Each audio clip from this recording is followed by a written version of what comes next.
Agora, teve um negócio que se você... Eu vou voltar um pouquinho só, porque teve um negócio que me chamou a atenção quando a gente estava falando do desequilíbrio do gasto com educação para o nível superior e para o nível básico.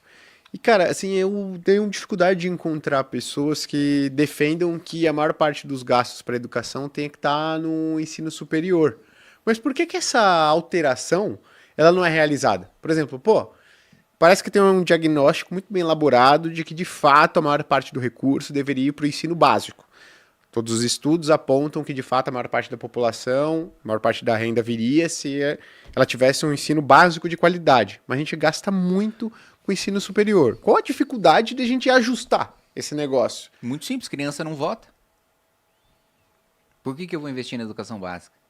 É esse o raciocínio de quem é projeto. O sucateamento e destruição da educação básica é projeto político. Não é um erro de política pública. É muito simples.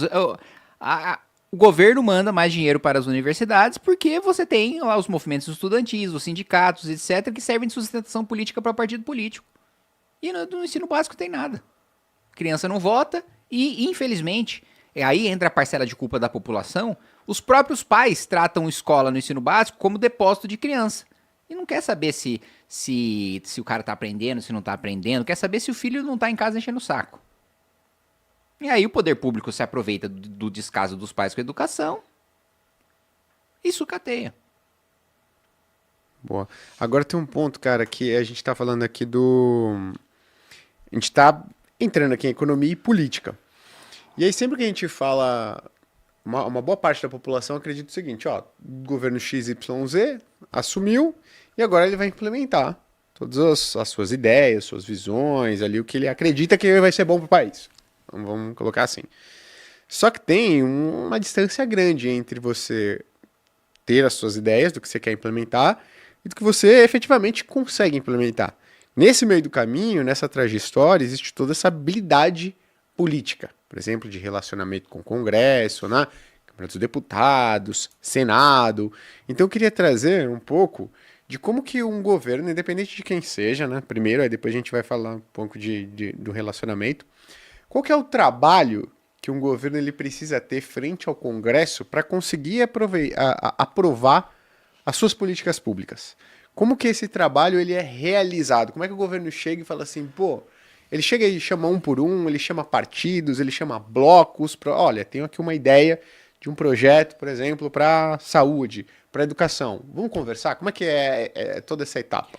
Eu acho que o primeiro ponto, o próprio presidente da República precisa ser um articulador político e isso significa ter um bom relacionamento pessoal com os parlamentares. Por que o governo Temer, tão impopular, conseguiu aprovar tanto, pagando menos emendas parlamentares do que o governo Bolsonaro e do que o governo Lula agora? Porque o Temer era um cara que ia em festa de aniversário de neta de deputado. Pode parecer um negócio besta, bobo, mas assim, a boa vontade dos parlamentares com o presidente da República está muito ligado ao relacionamento pessoal dele com os parlamentares. Então, mesmo impopular, mesmo pega o Rogério Marinho como exemplo, foi relator da reforma trabalhista. E fez o que fez, né, aprovando uma medida importantíssima para o país, né, que ajudou muito a gente segurar o desemprego no momento mais crítico que a gente estava no Dilma 2. Perdeu a eleição por isso, mas assim, bancou a relatoria até o final e tal, por convicção própria e também pelo bom relacionamento com o governo. O Temer era um cara que mantinha um excelente relacionamento pessoal com os parlamentares. E, independentemente, não fazia divisão de alto e de baixo clero. Ah, de líder partidário do cara que está entrando agora. Então, isso é muito importante. Aí, o outro ponto importante. A própria popularidade do governo, a própria capacidade do presidente da República e do governo de ter uma boa imagem para fora, porque quanto maior for a aprovação do governo, menor é o desgaste para você votar junto com o governo. Então o governo saber vender a sua pauta, saber mostrar que as medidas que está querendo avançar são populares, etc., isso também é outra coisa fundamental. E o terceiro ponto é você chamar as pessoas para fazer parte do governo. É você sentar com o presidente do partido, com o líder do partido e falar, olha, vocês querem ser da base do governo e tal, vocês querem ocupar ministério, indica a pessoa para o ministério, faça parte do governo, mas e aqui me colocando numa posição de como eu faria, né?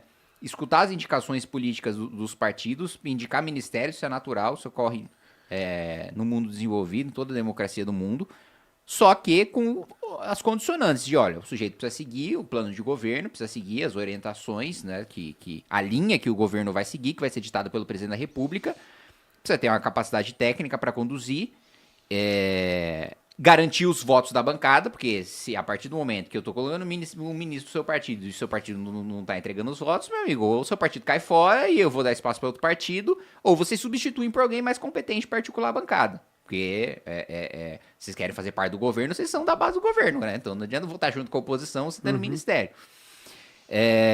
E o outro ponto, ser honesto, né? Ser decente. Eu não demonizo indicações políticas, me vem à cabeça agora.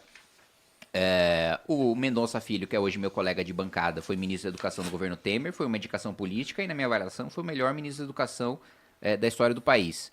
A Tereza Cristina, que foi indicação política também, ministra da Agricultura do Bolsonaro, também acho que fez um excelente trabalho e foi indicação política. Acho que é natural você trabalhar com essas indicações. O que não pode é você ser refém delas. O que não pode é você, o ministro, mandar mais na pauta do governo do que o próprio presidente da República, do que o próprio governo, ou o presidente ser desleixado em relação à condução do ministério e deixar o cara fazer o que quiser. Tanto na parte de articulação da própria bancada do partido, como em relação à execução das políticas públicas.